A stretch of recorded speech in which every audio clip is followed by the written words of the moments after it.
సంక్రాంతికి నాకేమనిపించిందంటే పీఠికాపురం పర్మనెంట్గా ఒక సంక్రాంతి ఉత్సవాలకి పండగ కావాలి. అంటే ఇది సంక్రాంతి ఓణం ఎట్లా ఉంటుందంటే మాది కూడా మన హార్వెస్ట్ ఫెస్టివల్ మన కేరళలో.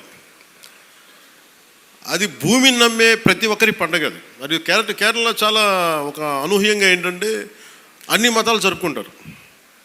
సో నా మనసులో కూడా మన సంక్రాంతి అన్ని మతాలు జరుపుకోవాలి. అది ప్రకృతి ఆరాధన నుంచి పుట్టిన మన సంస్కృతి ఇచ్చిన వారసత్వం ఇది. ఈ వారసత్వాన్ని భవిష్యత్ తరాలకి అందించడం మన బాధ్యత. ఈరోజు పీఠికాపురంలో జరుగుతున్న సంక్రాంతి సంబరాలు మనకి భవిష్యత్తులో అందరికీ అలాంటి జ్ఞాపకాలని ఇవ్వాలని మనస్ఫూర్తిగా కోరుకున్నాను. అలాగే సంక్రాంతి అనగానే నేను మెయిన్గా ఎందుకు చాలా నాకు అనిపించిందంటే గోదావరి జిల్లాలండి, కోడిపందాలండి, జోదాలండి,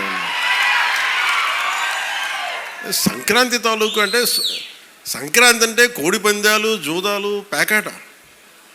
ఓకే, నేను సరదా నేను అదేం కాదంటలేదు, చేసేవాళ్ళని చేసుకోమని చెప్పి నాకు ఇబ్బంది లేదు. కానీ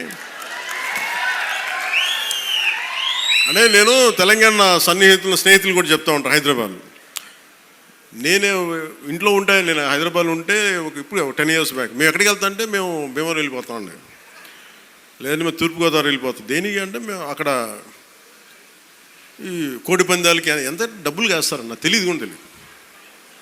నాకు అప్పుడు అర్థమైంది. అంటే నేను అనేది సంక్రాంతి అంటే కేవలం కోడి పందాలు, పేకాట, జూదం దగ్గరికి పరిమితం అయిపోతే రాంగ్ ఇండికేషన్ వెళ్తుంది సొసైటీకి. ఇంకెక్కడ వెళ్ళాం మనం.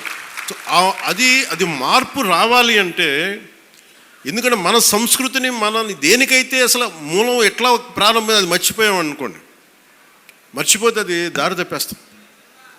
అప్పుడు మీకు మెకాలే చెప్పినట్టుగా ఒకరిని దెబ్బ కొట్టాలి, ఒకరిని సంస్కృతిని, దేశాన్ని వైపౌట్ చేయాలంటే ముందు వాళ్ళ సంస్కృతిని చంపేయడం.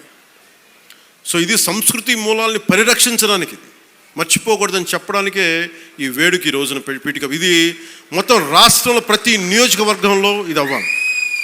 ఇది మనకి గోదావరి జిల్లాలో సంక్రాంతిని కోడిపందాలు ₹1 చేతులు మారుతాయి అనే మాట పోవాలి. సంక్రాంతి నుంచి భోగి మంటల్లో కలిపేయాలి. సరదాగా చేసుకుంటారో ఏం చేసుకుంటారో అది వేరే, కానీ అది మట్టుకు ప్రత్యేకంగా కనిపించకూడదు. ఇది ఆప్యాయతానురాగాల గురించి, పంచే మనస్తత్వం గురించి చెప్పుకోవాలి. ఇందాక మనం చూసిన హరిదాసు కీర్తనల గురించి చెప్పుకోవాలి. గరగ నృత్యాలు, గంగిరెద్దులాటలు, కోలాటలు, భజనల గురించి చెప్పుకోవాలి. అలాగే నవతరానికి మన సాంప్రదాయాల విలువల గురించి, కళారూపాలు, సృజనాత్మక ప్రక్రియల గురించి తెలియాలి.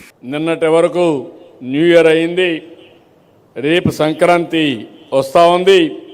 సంక్రాంతి కన్క్లూడింగ్ ఫంక్షన్ కింద మనం కనుమ చేసుకుంటాం. అందులో ఈ ప్రాంతంలో అయితే గోదావరి జిల్లాలు అనగానే గుర్తొచ్చేది కోడి పందాలు. అయితే ఒకటే కోరుతున్న, జోదాలు వద్దు. మనకు ఒక మెంటాలిటీ కూడా ఉంది, జాక్పాట్ ఎప్పుడూ వేస్తూ ఉంటాం, దానివల్ల నష్టాలు కూడా జరుగుతున్నాయి. మన ఆలోచన విధానంలో పాజిటివ్గా ఆలోచించుకొని మన వారసత్వాన్ని పరిరక్షించుకుందాం. కానీ మన వారసత్వాన్ని బలహీన చేసుకుని జోదాలు అడిగే పరిస్థితి వస్తే అది మంచిది కాదు. కోడి పందాలు చూద్దాం, వినోదం కింద చూద్దాం, కానీ జోదం కింద కాదని మరొకసారి మీ అందరికీ విజ్ఞప్తి చేస్తున్నా.